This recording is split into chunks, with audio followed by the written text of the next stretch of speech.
Joining us on this very special edition of the election coverage right here in Market Hours is Mr. Sudesh Verma of the BJP and Tom Vadakan of the Congress. And what an election this really has been. It was a cliffhanger of sorts, neck and neck. And then, of course, the BJP not just emerging as the single largest party, well past that halfway mark to form the next government. Thank you very much, both of you, for being with us. And Tom Vadakan and Sudesh Verma, over the next 10-15 odd minutes, I will quickly talk about government formation. And Mr. Verma, congratulations are your way. You were the victor. So it's only fair I start with you. What do you think worked in your favor as far as Karnataka is concerned? And will Yedurappa be your chief minister on the 18th, as is being widely speculated?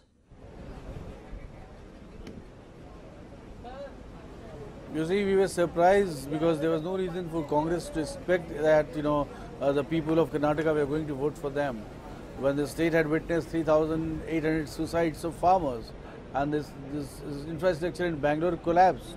This was non-governance or misgovernance, a lot of corruption cases against the chief minister. The image was that when the BJP president, Mr. Amit Shah, called him Sida Rupaiya 3-4 months back, then this was to encapsulate the image which he had among electorate.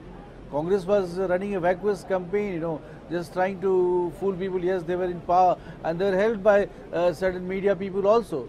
They almost turned out to be Congress campaigner because, normally the benefit should go to opposition, but this benefit was not being given to us.